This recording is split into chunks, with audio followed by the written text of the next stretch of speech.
Hello my dear students, welcome to my study notes.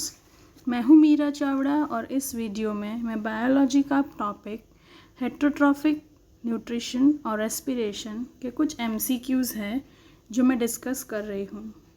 तो ये जो टॉपिक है वो ग्रेड 7 टू ग्रेड 10 के लिए यूज़फुल है। तो चलिए शुरू करते हैं कैसे इसको करना है। तो फर्स्ट क्वेश्चन है, इंसेक्टिवोरस प्लांट्स हैव मॉडिफाइड। मतलब इंसेक्टिवोरस प्लांट्स जो होते हैं उसमें मॉडिफाइड मतलब कि कुछ नई चीज़ क्या होती है, तो उसमें कौन सा पार्ट जो है उसमें कुछ मॉडिफाई किया गया है, रूट, स्टेम, लीव्स या फ्लावर्स। तो फ्लावर्स में कोई चेंज नहीं होता, रूट स्टेम में कोई चेंज नहीं होता। इंसेक्टिवोरस प्लांट के जो लीव्स हैं उनमें मॉडिफिकेशन होता है ताकि वो इंसेक्ट्स को ट्रैप कर सके, क्योंकि इंसेक्टिवोरस प्लांट्स जो है वो नाइट्रोजन डेफिशिएंट सॉइल में ग्रो करते हैं। तो insectivorous plants have modified leaves, इसका आंसर आएगा।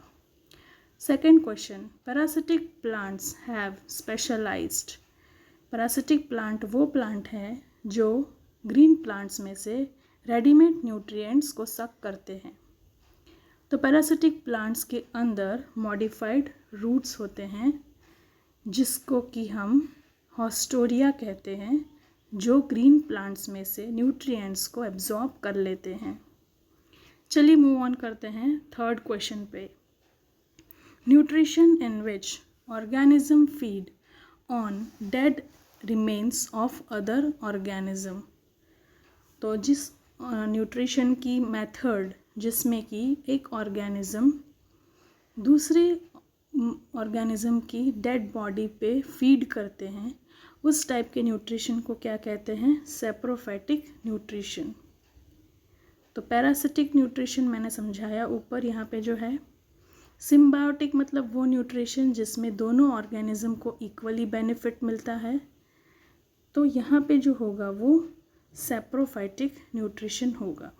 हेटरोट्रॉफिक न्यूट्रिशन वो न्यूट्रिशन है जो ऑर्गेनिज्म दूसरे ऑर्गेनिज्म पे डिपेंड करता है अपने खाने के लिए। तो यहाँ पे बहुत स्पेसिफिक क्वेश्चन है, organism feed on dead remains of other organism, तो इसका आंसर होगा सैप्रोफाइटिक। ये हेटरोट्रॉफिक न्यूट्रिशन कन्फ्यूजन करने के लिए रखा है, पर यहाँ पे स्पेसिफिक आंसर होगा सैप्रोफाइटिक न्यूट्रिशन। चलिए मूव ऑन करते हैं फोर्थ क्वेश्चन पे। Roots of Indian pipe have.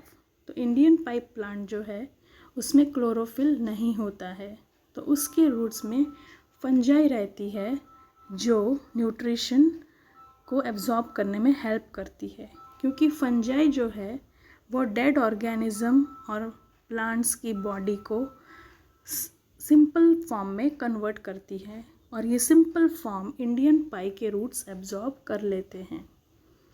तो roots of Indian pipe have fungi in them. चलिए मूव ऑन करते हैं फिफ्थ क्वेश्चन पे। Organism that fixes atmospheric nitrogen.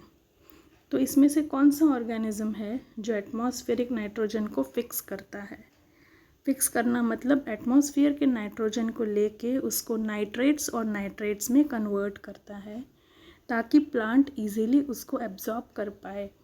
तो ये ऑर्गेनिज्म होता है राइजोबियम। राइजोबियम नाइट्रोजन को कन्वर्ट करता है नाइट्रेट्स और नाइट्राइट्स में, जो प्लांट इजीली एब्जॉर्ब कर लेते हैं। प्लांट्स को नाइट्रोजन, नाइट्रेट्स और नाइट्राइट्स सॉइल में से ही मिलता है, एटमॉस्फेयर में से नाइट्रोजन नहीं मिलता है। नेक्स्ट क्वेश्चन की ओर बढ़ते हैं। Question number 6, Indian pipe plant has dash mode of nutrition. तो जैसे मैंने आपको समझाया पहले कि इंडियन पाइप प्लांट में जो है फंजाई रहती है उसके रूट्स में, क्योंकि ये जो प्लांट है इसके लीव्स में क्लोरोफिल नहीं होता है। तो इस प्लांट का मोड ऑफ न्यूट्रिशन होगा सैप्रोफाइटिक, क्योंकि फंजाई उसको हेल्प कर रही है अपना न्यूट्रिशन गेन करने में, क्योंकि प्लांट के पास क्लोरोफिल नहीं है, इसलिए इसका मोड हो जाएगा सैप्रोफाइटिक मोड ऑफ न्यूट्रिशन। चलिए आगे देखते हैं सेवेंथ क्वेश्चन। तो 7th क्वेश्चन है यहाँ पे, leguminous plants have dash mode of nutrition. तो लेग्यूमिनस प्लांट्स के पास किस तरह का न्यूट्रिशन होता है? तो यहाँ पे आएगा सिम्बायोटिक मोड ऑफ न्यूट्रिशन। क्यों?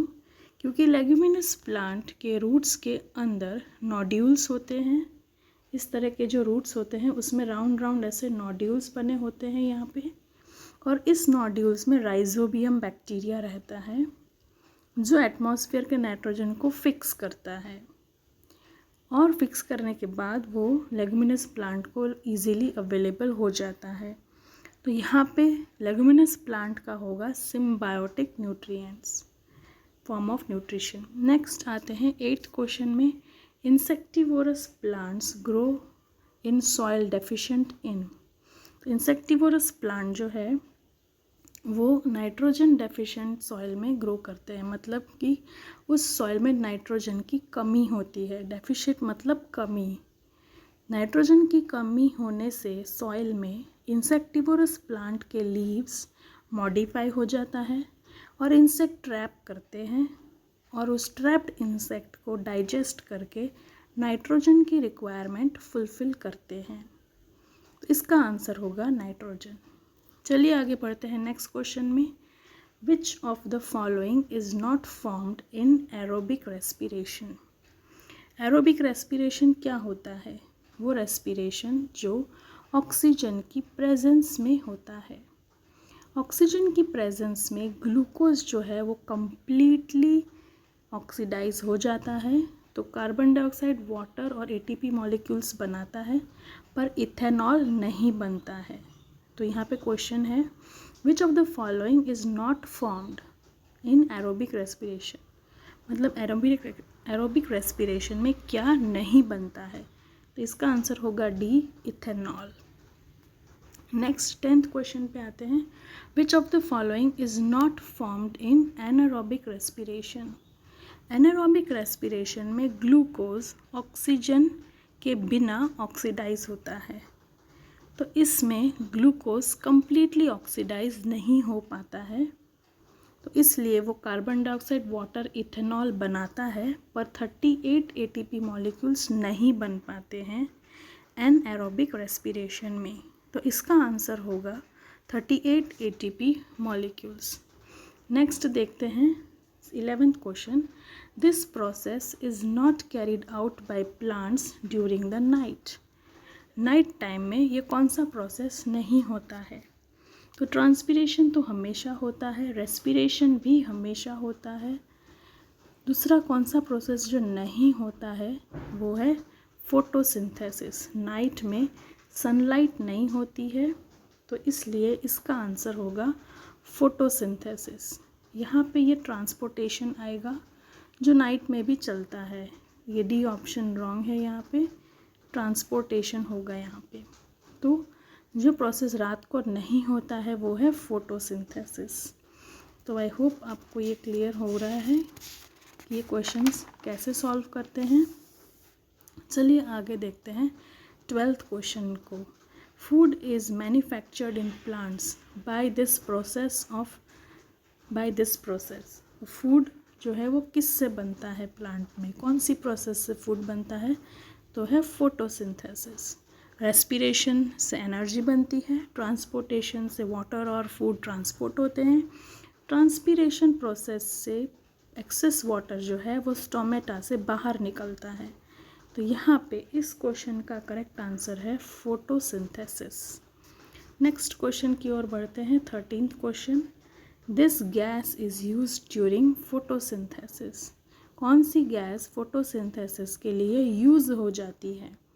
तो कार्बन डाइऑक्साइड जो है वो यूज़ हो जाती है, जिससे ग्लूकोज बनता है। Carbon dioxide plus water in presence of sunlight and chlorophyll वो बनाएगा ग्लूकोज। तो इसलिए यहाँ पे कार्बन डाइऑक्साइड जो है वो गैस यूज़ होता है फोटोसिंथेसिस प्रोसेस में। आई होप ये क्वेश्चंस 13 क्वेश्चंस जो हैं आपको क्लियर हो गए होंगे कॉन्सेप्ट के साथ। अगर आपको कोई भी डाउट है तो मेरे चैनल में कमेंट करिए कमेंट बॉक्स में। अगर मेरा वीडियो पसंद आता है तो लाइक शेयर सब्सक्राइब करें मेरी चैनल को। Thank you and thanks for watching.